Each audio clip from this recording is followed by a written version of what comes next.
Hey guys, Lincoln Parks here, and I want to thank you for joining me on today's video. Today we're going to be talking about local search engine optimization and how important this is for your business and how important this is for you as an entrepreneur to really get out there and launch your business the way that you need to launch it. So for the first thing I want to tell you about is do you know what SEO stands for? There's a lot of people that they hear these topics, as entrepreneurs, they hear these things, and it's talking about SEO and SEO marketing, but they don't really know what it is. So I'm going to explain that to you today.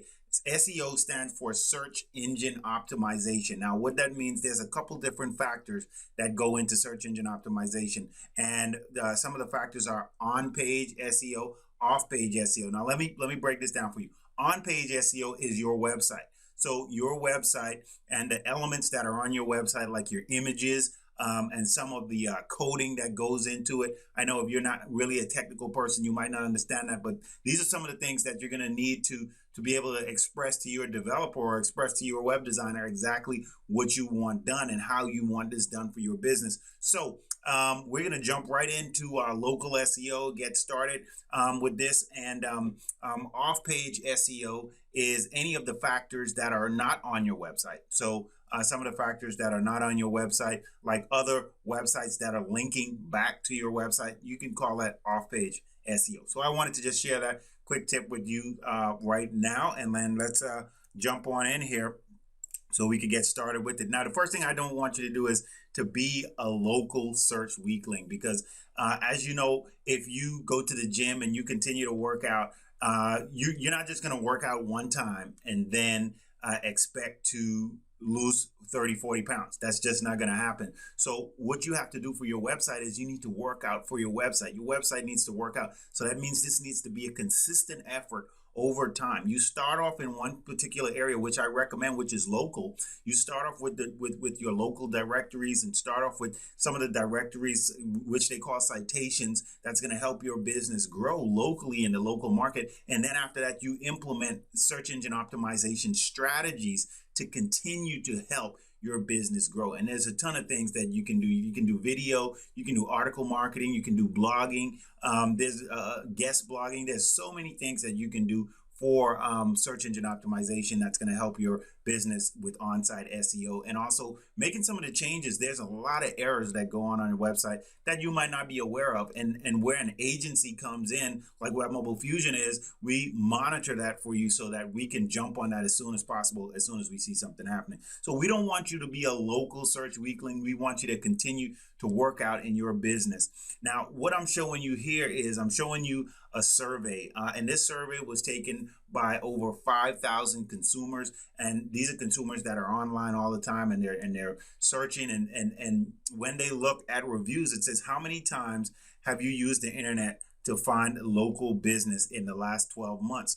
Okay, and here's a comparison. Over 57% have searched online for local business more than 6 times a year.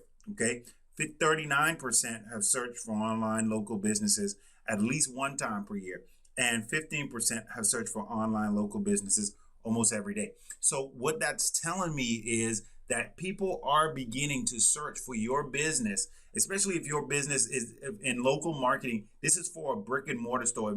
If you own a physical location, this is critically important, that local search engine optimization, so that people, what the search engine does right now is when it searches, it knows which area, your geographical area that you're in. So when people search, it's going to put up local search results. It's not going to pull up results from all over the world. Sometimes they do, but for the most part, it's going to pull up local search results based on where you are and based on, a couple other factors that are more technical. So I wanted to share that with you today. Now, something else I want to share is just 7 elements for local SEO. 7 elements for local SEO that can really help out your local search directory. So the first thing you want to do is make sure you don't have duplicate listings out there. What Google does is Google gives you a free listing that is out there for you to claim and for you to optimize. Now, a lot of people don't have the time to do this because you have to claim it, you have to optimize it, then they send you a call and they send you a postcard, and then once you get that postcard, then after you get that postcard, then you have to edit images, then you have to edit text, and then you have to edit videos if you have that, and you have to put all of that stuff in there. So it's a lot that you have to do when you're doing this. So we want to make sure that you don't have duplicate listings out there. So what Web Mobile Fusion would do is we have a tool that goes out and tells us if you have duplicate listings, and then we go ahead and delete that duplicate listing and make sure we update it with the correct address and everything there for you. And the next thing that you want to do, number 2, is do a citation search. And a citation search is pretty much just looking for those directories that are out there that has your information, your phone number. Is it correct? Your address, as I mentioned, is that correct? Pictures, are they correct? Do you have the right information that's out there? Because people are searching and different people might find different results, but you want to have a consistent body of work all across the internet.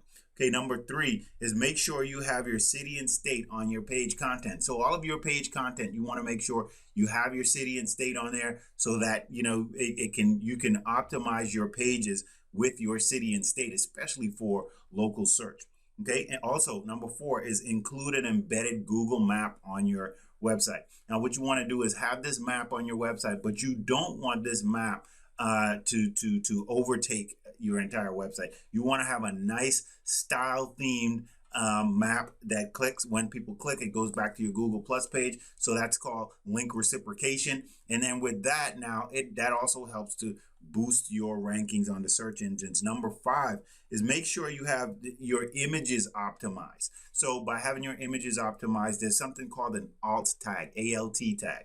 Okay, and what that does is it gives the image a description. So depending on which page this image is on, you want to have the best description that best describes that image for the page that you're on. You can also include your city and state for those images, because when people search there's an image search also, and those images are going to come up, and you want to make sure that they have something for your business. Then that number 6 is to make sure your city and state are in the title tags of your website. Now, I know a lot of people say with SEO nowadays, the title tags really don't make a difference, but it's critically important for the search engines and critically important for the browsers to just go ahead and add those title tags in there. It's not going to hurt if you have it in there. But if you don't have it in there, it could hurt more than by not having it in there. So make sure that your web designer and your developer knows how to add the title tags. And also, lastly, number 7 is make sure they have a description for your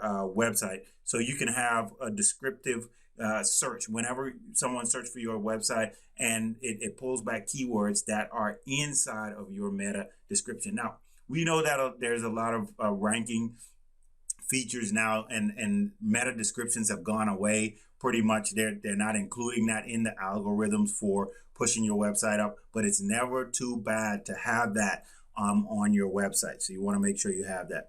Now, the next thing I want to show you guys is another survey of consumers where it says, when you read positive reviews on a business, what's the next step that you generally take? Now, this is critically important. If you look at this, the slide right here, now over 57% of consumers say they visit the local business's website just based off of that. So what you want to do is, if you already have your stuff optimized, they click on that link, it's going to go over to your website. You want to have a professional looking website, somewhere that you can capture a lead, somewhere that drives them to call or to fill out a form, and you want to have that immediately on that first page. And that's called a call to action. So you want to make sure that they can go from your local listing to your website, and when they get to your website, they can find the information that they need to either contact you, or they can find some more information that they can consume and become a regular newsletter subscriber, so you can continue to market to them consistently. And that's going to be something that we'll talk about in future webinars.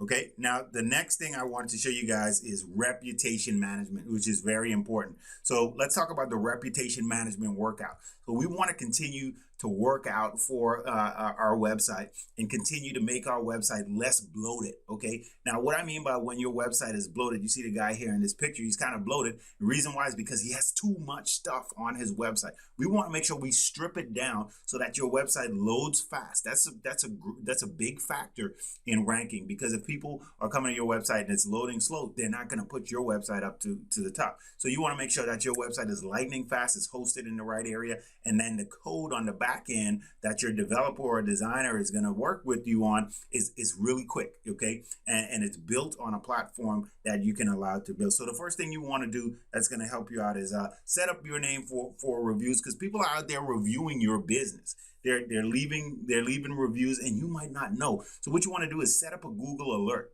So a Google alert is where you can just put your name or the name of your business in there. And then if anybody all over the web starts talking about your business or writes a review or something that's out there, it's going to send you an email. And then with that email, now you'll be able to respond to reviews immediately. What you also want to do when it comes to reviews is set up a review page. Something that we're discovering right now is we're going to start creating review pages for all of our customers. So if you're a Web Mobile Fusion customer, this is going to be free of charge to you. And then all you need to do at this point is direct your users to that review page where they can automatically now review your business. Another thing that we're also going to be offering to all of our customers is a review handout. Or you can do this yourself. You know, if you have a review handout, then you just give that handout to somebody. You want to laminate that, give that handout to the people that come into your business, and now they have that handout to know exactly where to go with that URL, and it goes directly to all of your reviews, which is critically important for your business so that you can succeed in business. Also, the one thing that you want to do is make sure that you respond to reviews in a timely manner. It's very critical that you respond to reviews, because if you don't respond when people are writing reviews, if you don't respond, it doesn't look good. So if it's a bad review, you want to make sure that you're responding in a timely manner. And then number 5 is make sure you never try to attempt to delete or get rid of any reviews that are out there, because even if it's a bad review, all you need to do is respond to it, and people see that in a positive manner when you decide to do that. Now, the last 2 surveys I want to show you guys approximately what percentage of site traffic is generated from each of the channels. Now, as you can see on the page, you can see organic search, you see Google Places Local, you see direct traffic, you see paid traffic where it's PPC or something like that, where you're having to pay. Now, if you take a look at this really closely, you see that organic search. Now, what organic search is on the search engines, and we're going to dive deeper into this later on, but in the search engines, you can see that they have a big up to the top and on the sides where all the ads are, and people are paying for those. But then below that are the organic search results, and that's where search engine optimization comes in. And because of this, people see that and deem that more as a more professional search result. So they're going to click on those results instead of clicking on more of the ads. So this is a different way how you can actually go about being ranked. As you can see, organic search results deliver more site traffic than any other channel that's out there. Also, Google Places and Google Plus, your Google Plus page, delivers nearly 3 times the traffic than Bing Local and Yahoo Local. So you want to be on those directories, but Google Plus Local is the directory where you definitely want to be. Also, Google AdWords delivers 2.5 times the traffic than Bing ads deliver. So this is just giving you some things where you need to, places where you need to go, but you can drive traffic wherever. So I just wanted to share this with you. And the last one is, which is really important for business owners, phone calls. Everybody wants to have phone calls come in to their business. So what do you want to do when it comes to a phone call? Okay, what are the best directories? As you can see here, again, organic search. So organic search and Google Plus are at the top. So that's telling you for local search and local marketing where you need to be for your business and where you need to position your business. So if you don't have a designer, developer, or somebody that can gather all of this and get this information for you, so your search results can be on those first few pages and continue to move up over time, over a period of time. Remember, we need to lift the weights for our website and keep us less bloated so that we can increase the footprint for our web traffic. So I wanted to share this with you today. Local SEO is alive and well, and it's kicking. And for the local business owner, this is absolutely the way that you need to go for your business. So I hope to see you guys on another video. Take care. Local SEO. We're going to dive deeper into local SEO and SEO in general. Take care. Hope to see you soon. Bye-bye.